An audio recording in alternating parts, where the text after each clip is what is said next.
গেছে, আমরা পাইনি, জমিন আমরা পাইনি। লক্ষ্মীপুরে চাষাবাদ ও জীবিকা সংকটে শতাধিক পরিবার, ভূমিদস্যুদের বিরুদ্ধে মানববন্ধন। বিস্তারিত লক্ষ্মীপুর খবরে। লক্ষ্মীপুরের রায়পুর উপজেলার নতুন চরকানি এলাকায় জমি জবরদখল, বসতঘর ভাঙচুর ও সন্ত্রাসী হামলার প্রতিবাদে মানববন্ধন ও প্রতিবাদ সমাবেশ করেছেন ভুক্তভোগীরা। সোমবার ১৯ মে সকালে জেলা প্রশাসক কার্যালয়ের সামনে শতাধিক নারী পুরুষ ঘণ্টাব্যাপী মানববন্ধন কর্মসূচিতে অংশ নেন।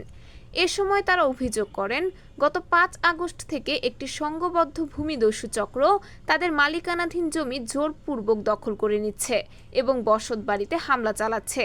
জমিতে গেলে লাঠিসোঁটা ও দেশীয় অস্ত্র নিয়ে হামলার শিকার হচ্ছেন বলেও অভিযোগ ওঠে। উড়িয়ে দিছে গড়দুয়ার ভাঙ্গা রয়েছে শাহাবুদ্দি মোল্লা, আমার জমিনে তো আমার গড়দুয়ার ভাঙ্গা লেগে গেছে। বক্তারা আরো বলেন, আমাকে জমিতে ফেরত পাইতে পারি এই মহাসভার কাছে আমাকে আবেদন। আমাদের নতুন কালীবাগা শহর ২ নং দক্ষিণ সলবংশী ইউনিয়নের আওতাধীন আমরা এই প্রত্যেক মালিকানারা আমাদের ১২৯২ একর সম্পত্তি ওখানে আছে। আমরা সেই আলোকেই আমরা এখানে আজকে সমবেত হয়েছি। জনাব ডিসি মহোদয়ের সাহেবের কাছে আমাদের এটাই আকুল আবেদন যে গত ৫ আগস্টের পর থেকে আমরা এই জমিগুলোর থেকে এক হিসেবে উচ্ছেদ হয়ে গেছি। ভূমিদস্যুরা আমাদের জমিগুলো জোরপূর্বক চাষাবাদ করে ফেলেছে, আমাদের সয় সম্পদগুলো আমাদের নিয়ে গেছে এবং আমাদের প্রত্যেক জমির ফসলগুলো তারা নিয়ে গেছে। রায়পুর উপজেলার ২ নং চরবংশী ইউনিয়নের ৫১ নম্বর নতুন কানিবগা চর মৌজায় প্রায় ৬,৮০৯ একর জমি রয়েছে। এর মধ্যে ১২৯২ একর জমির মালিকরা দীর্ঘদিন ধরে ভোগ দখল ও চাষাবাদ করে আসছেন। তারা ২০০৬ সালে জমির মালিকানা নির্ধারণে তৎকালীন জেলা প্রশাসকের নির্দেশে জরিপ কার্যক্রম শুরু হলেও এখনও তা শেষ হয়নি। অবশিষ্ট ৫,১১৭ একর খাস জমিতে এখনও জরিপ ও বন্দোবস্ত কার্যক্রম সম্পন্ন হয়নি।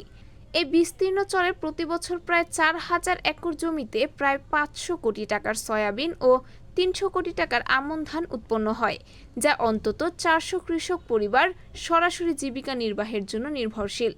কিন্তু চলতি মৌসুমে রাজনৈতিক দ্বন্দ্ব, জমি দখল নিয়ে সহিংসতা, খুন, অগ্নিসংযোগ ও লুটপাটের ঘটনায় কৃষকরা ব্যাপক ক্ষতির মুখে পড়েছেন। গত ৭ এপ্রিল সংঘর্ষে প্রাণ হারান ২ জন। মানববন্ধনে বক্তারা অভিযোগ করেন, ভূমিদস্যু চক্রের সঙ্গে কিছু স্থানীয় প্রভাবশালী ব্যক্তি সরাসরি জড়িত। ৫ আগস্টের পর প্রত্যেক মালিকানাদেরকে লুটতরাজ বাহিনীরা, দখলদার বাহিনীরা, ভূমিদস্যুরা একত্রিত হয়ে আমাদের প্রত্যেক মালিকানাকে পিটিয়ে, মারিয়ে, হুমকি ধমকি দিয়ে বিভিন্নভাবে প্রত্যেক মালিকানাকে উচ্ছেদ করছে। কৃষকদেরকে লাঠিয়াল করে মারামারি করে হুমকি ধমকি দিতেছে। এখন আমরা এই জমিন আমাদের বাপ দাদা পিতাদের জমি, আমরা এই জমি প্রশাসনিক ভাবে, আইনানুগ ভাবে আমরা এই লুটতরাজের কবল থেকে, দস্যু বাহিনীর কবল থেকে, ভূমিদস্যু কবল থেকে এবং এই সকল দস্যু বাহিনী থেকে আমরা আমাদের এই মালিকানা সম্পদগুলা মুক্তি চাই এবং প্রত্যেক যেন নিশ্চিন্তভাবে মালিকানা জমিগুলা বুঝে পায় এবং কৃষকরা যেন নিরিবিলিভাবে নিশ্চিন্তভাবে কৃষি খামার করতে পারে, চাষাবাদ করতে পারে। মালিকানা থাকা সত্ত্বেও অনেকেই জমিতে চাষ করতে পারছেন না। খাজনা পরিশোধ করেও জমির দখল নিশ্চিত করতে পারছেন না প্রকৃত মালিক ও চাষিরা। মানববন্ধনে তারা ৫ দফা দাবি উত্থাপন করেন। কানিবগা চর মৌজার ১২৯২ একর জমির জরিপ দ্রুত সম্পন্ন করে হাইকোর্টের নির্দেশ অনুযায়ী মালিকদের খতিয়ান ও খাজনার ব্যবস্থা,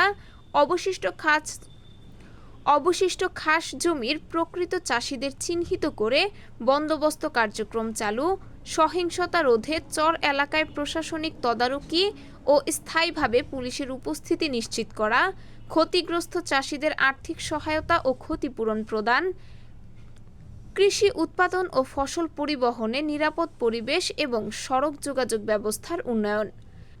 পরে তারা জেলা প্রশাসকের কাছে একটি স্মারকলিপি জমা দেন এবং দ্রুত কার্যকর প্রশাসনিক হস্তক্ষেপের আহ্বান জানান।